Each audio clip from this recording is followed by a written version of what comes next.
오늘 우리에게 주시는 하나님의 말씀은 사무엘하 3장 22절에서 39절까지 말씀입니다. 제가 봉독해 올리겠습니다.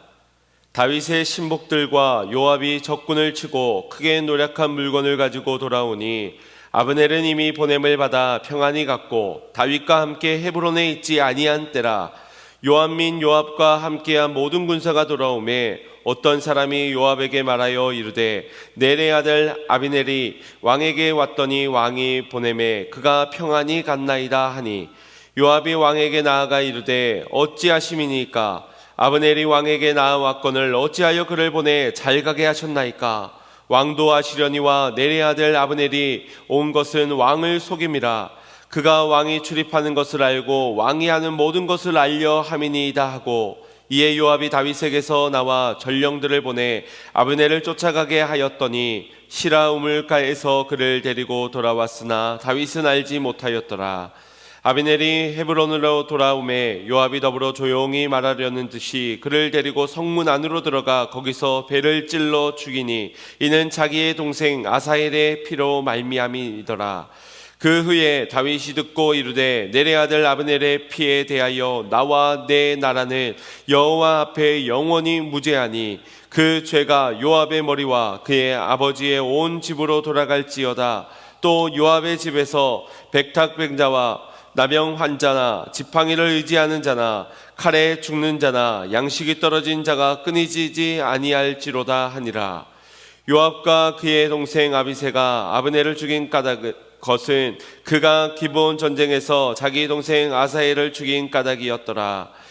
다윗이 요압과 및 자기와 함께 있는 모든 백성에게 이르되 너희는 옷을 찢고 굵은 배를 띠고 아비넬 앞에서 애도하라 하니라. 다윗이 왕이 상여를 따라가 아비넬의 헤브론에 장사하고 아비넬의 무덤에서 왕이 소리 높여 울고 백성도 다 우니라. 왕이 아브넬을 위하여 애가를 지어 이르되 아비넬의 죽음이 어찌하여 미련한 자의 죽음 같은고, 내 손이 결박되지 아니하였고 내 발이 착고에 채이지 아니하였거늘 불의한 자식의 앞에 엎드려짐 같이 내가 엎드려졌도다 하매 온 백성이 다시 그를 슬퍼하여 우니라. 석양의 뭇 백성이 나와 다윗에게 음식을 구하나니 다윗이 맹세하여 이르되 만일 내가 해지기 전에 떡이나 다른 모든 것을 맛보면 하나님이 내게 벌 위에 벌을 내리심이 마땅하니이다 하매 온 백성이 보고 기뻐하며 왕이 무슨 일을 하든지 우리가 다 기뻐하므로 이날에야 온 백성과 온 이스라엘이 넬의 아들 아브넬의 죽은 것이 왕이 한 것이 아닌 줄을 아니라. 왕이 그의 신복에게 이르되 오늘 이스라엘의 지도자여 큰 인물이 죽은 것을 알지 못하느냐? 내가 기름 부음을 받은 왕이 되었으나 오늘 약하여서 수르야의 아들인 이 사람을 제거하기가 너무 어려우니 여호와는 악행한 자에게 그 악한 대로 갚으실지로다 하니라. 아멘. 할렐루야. 오늘도 말씀으로 우리와 함께하여 주시는 주님을 바라보고 주님을 느끼고 주님으로 새롭게 되는 놀라운 축복이 우리 가운데 있기를 간절히 소망합니다.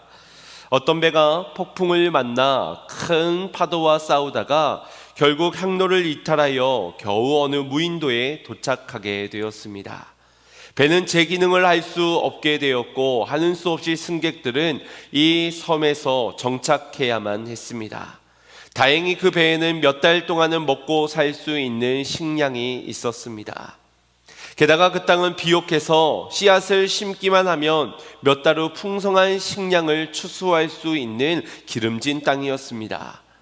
그들은 씨앗을 심기 위해 땅을 파기 시작했는데 놀랍게도 파헤친 그 땅에서 큰 황금 덩어리가 묻혀져 있었던 것입니다.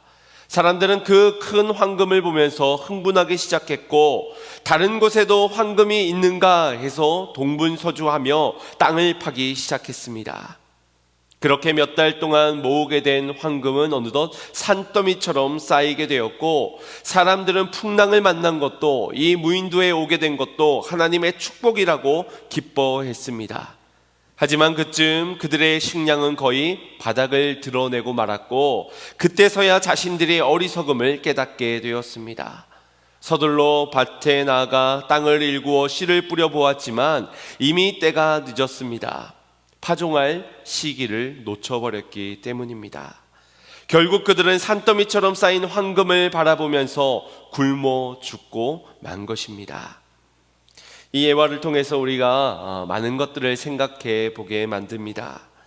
사람은 인생을 사는 날 동안 여러 모양의 기회들을 만나곤 합니다. 성공할 수 있는 기회, 몸과 마음이 성장할 수 있는 기회, 또 좋은 사람을 만날 수 있는 기회 등 여러 다양한 기회들을 만나게 되는데 세상은 그 기회들을 절대 놓쳐서는 안 된다라고 말을 합니다. 왜냐하면 기회는 늘 찾아오는 것이 아니며 한 번 놓친 그 기회는 아무리 후회한다 해도 다시 되돌아오지 않기 때문입니다. 하지만 우리는 그 기회가 정말 좋은 기회인지 아니면 우리를 유혹하여 넘어뜨리려는 함정인지를 분별해야만 합니다. 왜냐하면 다른 곳에서 만약 이 황금을 만났다면 그거는 우리가 일확천금 부자가 될 수 있는 기회가 되겠지만 이 무인도에서 그것도 씨를 파송해야 하는 그 시간에 이 황금을 만나게 된 것은 기회이기보다는 함정이기 때문입니다. 겉으로는 인생 대박날 절호의 기회처럼 보여지지만 얼마든지 그 기회는 우리로 쪽박차게 만들 수 있다는 것을 우리는 잊지 말아야 할 것입니다. 아담과 하와에게 에덴 동산에서의 모습이 그러하였습니다. 에덴 동산은 부족함이 없는 천국을 모형으로 한 그런 곳이었지요. 그런데 그 동산 중앙에 놓여진 선악과는 절대 따먹으면 안 되는, 먹으면 정령 죽으리라는 하나님의 명령이 담겨져 있는 선악과였습니다. 그러니 이 선악과를 보면서는 하나님이 내게 주신 말씀을 떠올릴 수 있는 것이고 동시에 생명의 주관자 되신 하나님임을 알고 그분을 날마다 바라보며 예배할 수 있는 기회가 이 선악과를 통해서 주어지게 된 것입니다. 그러나 뱀은 선악과를 따먹으면 하나님처럼 눈이 밝아지게 될 것이라고, 그런 기회라고 속삭였고 결국 인간은 불순종의 죄를 저지르고 만 것입니다. 이처럼 우리에겐 하나님이 주신 기회가 있고 기회처럼 보이나 사단이 주는 함정이 있습니다. 우리는 이 기회와 함정을 분별하여서 하나님이 내게 주시는 기회는 붙잡되 함정은 잘 피해갈 수 있어야 할 것입니다. 하지만 이것이 마음처럼 쉽지 않은 이유는 우리가 한번 이것이 기회다라고 작정하고 마음을 먹기 시작하면 앞뒤 좌우 가리지 않고 어떻게 해서든 그 기회를 붙잡아 내고야 말기 때문입니다. 특히나 세상 헛된 기회들의 기웃기웃거리는 기회주의자가 되고 나면 결코 이 함정에서 빠져나올 수가 없는 것입니다. 일관된 입장 없이 그때그때 정서에 따라서 이롭다고 생각하는 쪽으로 행동하고 옮겨지는 자를 기회주의자라고 말합니다. 그런데 우리가 신앙이 삶의 목적이 되고 또 믿음이 기준이 되어야 하지만 그렇게 살아가지 못하였을 때는 우리는 얼마든지 기회주의자가 될 수 있다는 것을 잊지 말아야 합니다.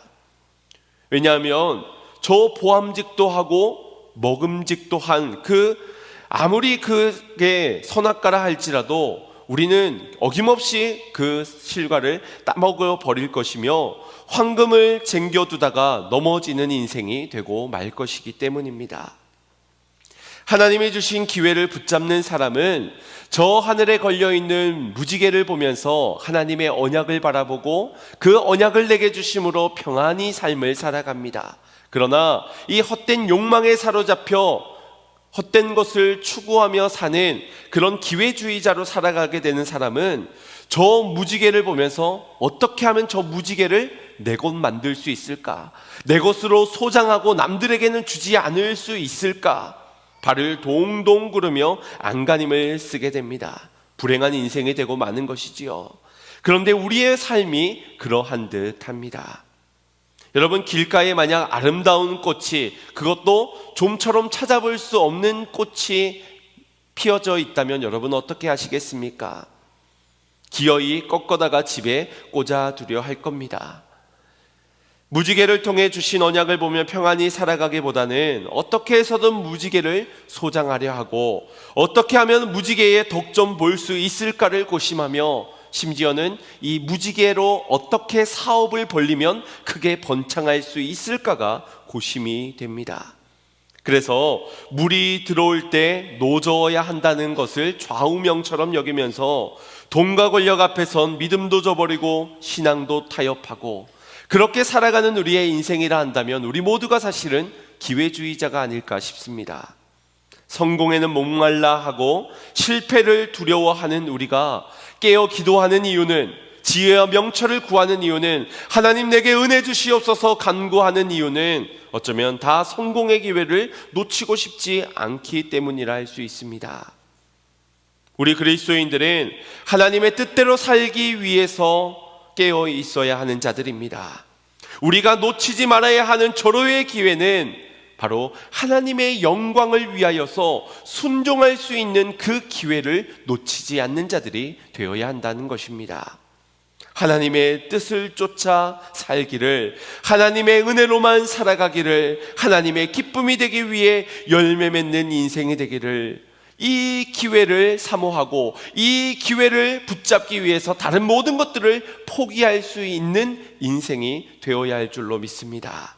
오늘 주신 말씀을 통하여서는 내가 혹시 세상의 헛된 것을 쫓으며 기회주의자로 살아가고 있는 것은 아닌지를 돌아보면서 하나님이 내게 주신 축복의 기회, 예배할 수 있는 기회, 순종할 수 있는 기회, 사명을 감당할 수 있는 기회들을 놓치지 않는 결단들이 우리 안에 일어나기를 간절히 소망합니다. 우리 이렇게 한번 인사했으면 좋겠습니다. 내 뜻대로 되지 않는 것이 은혜입니다. 아멘. 왜 그럴까요?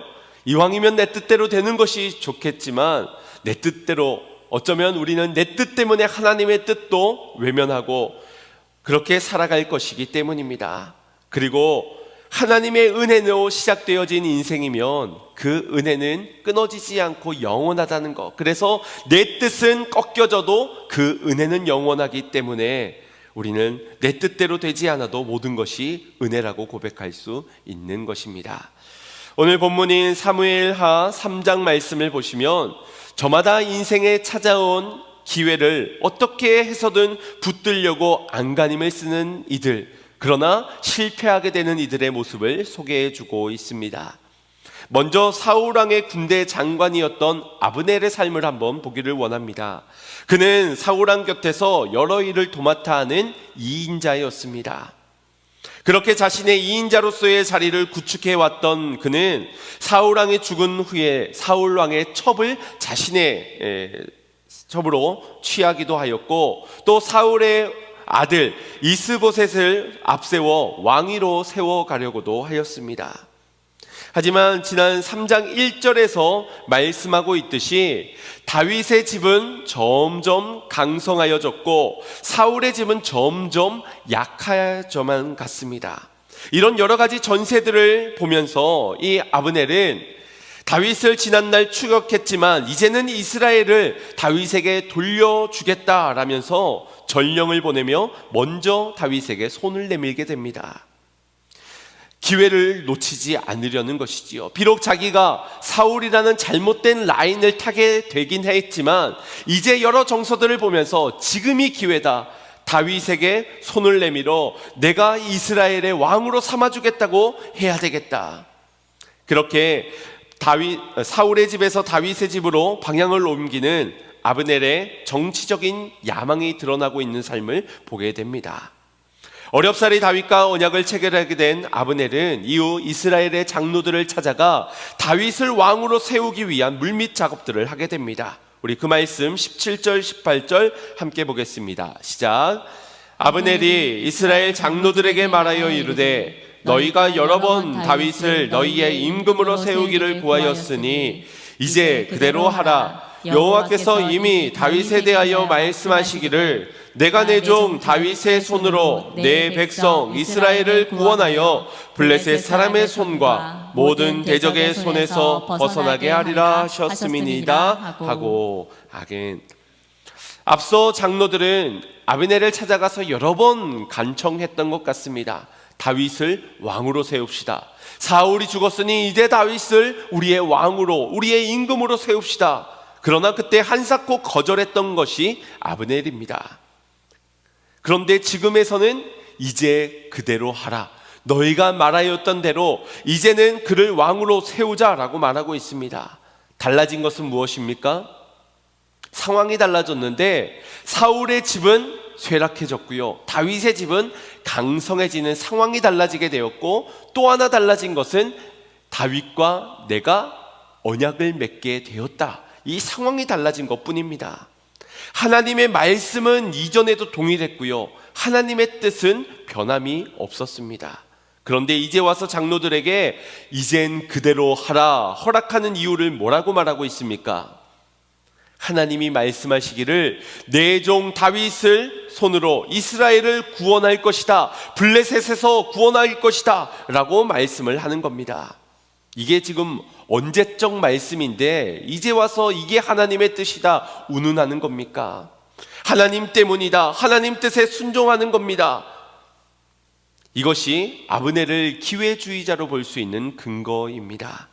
신앙이 중요한 것처럼 말하고는 있지만, 자신은 말씀을 따라 순종하는 것뿐이라고 말하고는 있지만, 그의 본심은 그렇지 않고 그저 이걸 기회라고 생각했던 것이지요. 물론 아브넬이 정말 자신의 지난날의 잘못을 뉘우치고 하나님이 뜻하신 대로 순종하는 것일 수 있습니다. 정치적인 목적보다는 하나님의 말씀을 비로소 깨닫게 되었기 때문에 뒤늦게나마 다윗에게 손을 내민 걸 수 있다라는 겁니다. 하지만 이 시기가 지금 어떤 시기냐? 사울의 집은 약해져 가고 다윗의 집은 강해져 가고 언약이 체결되고 난 이 상황, 그러니 그가 기회를 붙잡은 것은 상황이 달라져서 이 상황이 주는 기회에 따라서 그가 결정했다라는 것은 부정할 수가 없는 것입니다. 말씀이 이끄는 기회를 따라, 하나님이 원하시는 기회를 따라가 아니라 상황과 문제에 따라, 내 유익이 따라서 지금 그가 움직이고 있다라는 의심을 지울 수가 없는 상황입니다. 또한 정말 하나님의 뜻대로 되어지기를 원하였던 그의 본심이었다면 다윗과 언약 체결 이후의 장로들에게 올 것이 아니라 가까이에 있는 이스라엘의 장로들에게 먼저 찾아가서 우리 그렇게 합시다, 다윗을 왕으로 사옵시다, 그것이 하나님의 뜻이니 그렇게 합시다 라고 말한 이후에 다윗을 찾아가서 손을 내밀어야 더 맞을 것 같습니다. 뿐만 아니라 지난날 자신의 과오를 시인하고 늦춰지게 된 것이 나 때문이라고 지체되게 된 만큼 용서를 구해야 하지 않겠습니까? 아무리 사울 왕의 최측근 종으로서 어쩔 수 없다라고 할지라도 장로들에게 그리고 다윗에게 가서 용서를 구하고 회개해야 하는데 그런 모습은 전혀 등장하고 있지 않습니다. 그저 하나님의 뜻이니 그렇게 합시다, 하나님의 뜻을 운운하며 이제는 그대로 하라라고